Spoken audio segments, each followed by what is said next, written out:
And we're back for some talking hockey and more specifically for this segment, talking Leafs. Sorry, everyone, but we are Toronto kids, Leafs fans. So we're usually going to be talking about them just because you have to talk about these things. It's a little therapeutic. We got to get our Leafs talk out. Otherwise, we're going to internalize it and it's not going to be healthy. And until this team breaks the 52-year curse, I believe it is now, we're never going to stop bringing it up because this team is our blood, right? It's in our blood and it's really important. So on that note, I'm rambling about why, but I'll just get right to it. The Leafs had back-to-back games against the Ottawa Senators, who many have put down near the bottom of the league once again. And you can see why with them rolling out names that I had never heard of before, or guys who had been consistently third or fourth liners on other teams in previous years. And yeah, I guess, Max, I'll throw it over to you to start. What were your takeaways from the back-to-back games? Yeah, so I caught the Friday night game, and I had two, I guess, throws into the doghouse. The first being Frederick Anderson, who I complained about against the win in the Canadiens, and the shaky performance continued, especially contrasted against Matt Murray's performance, who did his absolute best in net and held off the Leafs.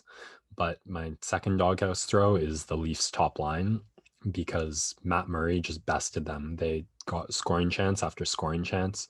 In the second period, they had like almost a 4-minute stretch, I think it felt like. Maybe it was less than that, of what looked like a power play.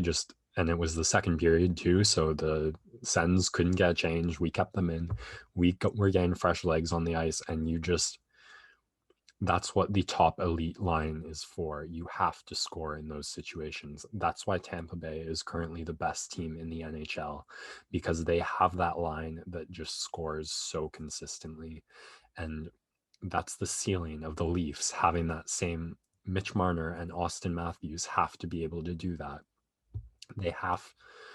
When the game is in their hands, they have to sink it, because in a sport like hockey, if you don't take advantage at the moments you have to take advantage, the momentum is almost certainly going to shift the other way. And that's what happened.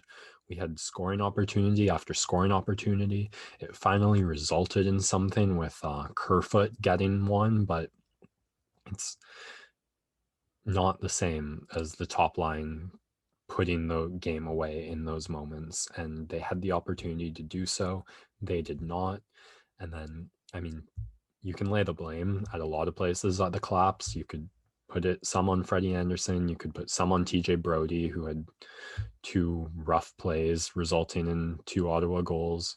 But ultimately, I lay the blame on the guys we pay the most money not doing what they're getting paid that money to do. Luckily, there's a rebound in the next game to talk about. Yeah, exactly. That is kind of where I come in. The second game, completely different top line. They were everywhere. Matthews had 6 shots. Thornton scoring his first goal as a Toronto Maple Leaf. Still weird to see him in the blue and white, but it's a welcome sight. And it was a nice play by Marner, nice drop pass. Thornton with a quick wrister. And hopefully we can see a lot more of that this season. Matthews also gets his first goal of the season. Nice to get that out of the way early. It was a nice one-timer from the high slot, and he just ripped it by everyone. I'm not sure if Matt Murray saw it the whole way, but nice to get on the board for Matthews. I'm expecting probably around 30 to 35 goals this season in a 72 it's 56, pardon me. Around 25 then, I'd imagine. You want to have him usually at a 0.5 a goal pace.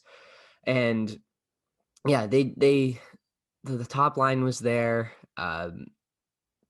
They had some good penalty killing in the late second period, killed off of 5-on-3, which they were unable to do the previous night. And I think in this game, the difference was the talent disparity showed itself. The Senators were able to work a lot harder than the Leafs in that first game, but then in the second game, the talent shone through for the Leafs. They outshot the Senators 40-19. So like they were just getting a greater time of possession and having a lot more chances and throwing everything at Matt Murray. It's an important win to get. You always want to beat Ottawa when you play them, when they're in this rebuild mode, because it's points that you need to pick up when you're jostling for playoff position. And then lastly, just want to touch on Jack Campbell. He was fine. I wouldn't say he was better than Freddie by any stretch. He didn't get as much work with the Leafs having a lot of time spent in the Senators' end, so it's tough to gauge based on that. I'm just happy that we now have a solid backup, and after this game, I guess the Leafs are satisfied because they put Aaron Dell on waivers. I don't know if he'll get claimed, but yeah, it's solid from Jack Campbell. We'll definitely see a lot more of him. They'll definitely be giving him looks to either keep Freddie fresh or perhaps even transition the starting job. I don't think that'll happen. Freddie's still our guy. It's his last year. He's going to want to play well to set up the next contract because it'll probably be his last big contract before he retires. So yeah, it's nice to just have a competent backup, which is what we haven't had in a while. So overall weekend takeaway, it is really nice to see, hey, first line, you did not show up, and then see them show up in the next game. Yeah, technically it was 2 points on a 2-game road trip, so we'll take it. We'll take it. And they play the Winnipeg Jets tonight, which we get to see our first look at Winnipeg. It's nice. These West Coast teams, I don't get to look at them a lot. So in this Canadian division, we'll get to see them a lot more, which is nice because I haven't watched them a ton. And so get to build a greater kind of connection and understanding of what these teams look like and what they do. And hopefully the Leafs can find a way to get past Connor Hellebuck because he's a really, really solid goalie.